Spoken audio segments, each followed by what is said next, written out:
दोस्तों, कंगना रनौत ने एक बात कही है और ये बात काफी इंपॉर्टेंट है, लेकिन हालांकि इसका कुछ फर्क नहीं पड़ने वाला है।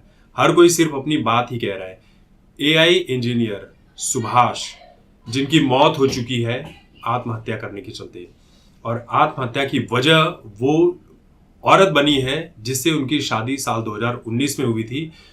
वो औरत दहेज की इतनी लालची कि उस लालच के चलते माँ बाप ने अपने बेटे को खो दिया। एक टैलेंटेड इंसान ने अपनी जिंदगी खो दी। इतना डिप्रेशन में जा चुका था, इतना परेशान हो चुका था। सोचिए कि उसको किस कदर का परेशान किया गया होगा। एक शहर से दूसरे शहर उसे हर सुनवाई पर आना पड़ता था।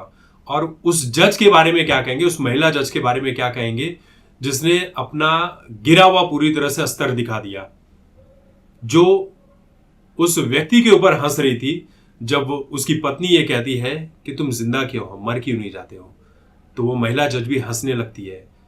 वो व्यक्ति जो थे सुभाष, वो कहते हैं कि मेरी अस्थियों को गटर में बहा देना। हमारे टैक्स के पैसे से इस देश के कोर्ट, पुलिस और न्यायालय सब कुछ चलते हैं। कंगना रनौत का ये कहना है कि शादी को लोगों ने कुछ लोगों ने धंधा बना लिया है कि शादी करना है, पैसे ऐंठना है।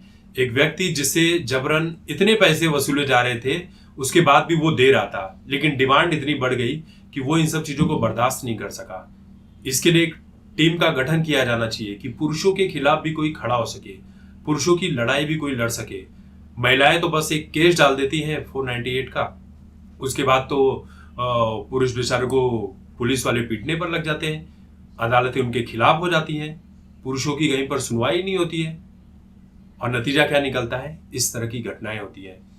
कंगना रनौत का यह कहना है कि औरतों के ऊपर भी बहुत जुल्म होते हैं, उनकी सुनवाई हो जाती है कहीं ना कहीं। 99% मामलों में पुरुष दोषी पाए जाते हैं, ऐसा कंगना रनौत का कहना है। लेकिन ऐसे बहुत सारे पुरुष भी हैं जिनके साथ बहुत कुछ होता है, लेकिन उनकी सुनवाई कहीं पर नहीं होती है।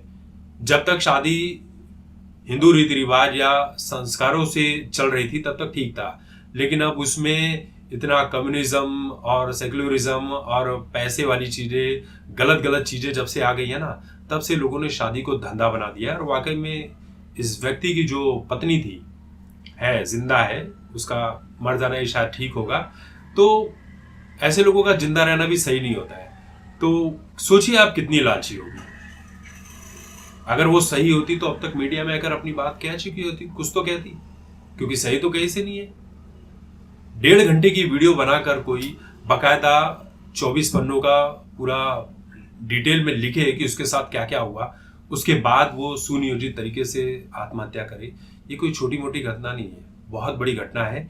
लेकिन किसी के कान पर कुछ भी जू रेंगने वाला नहीं है, ना ही अदालत, ना ही इस देश का सिस्टम, ना ही कोई पॉलिटिशियन।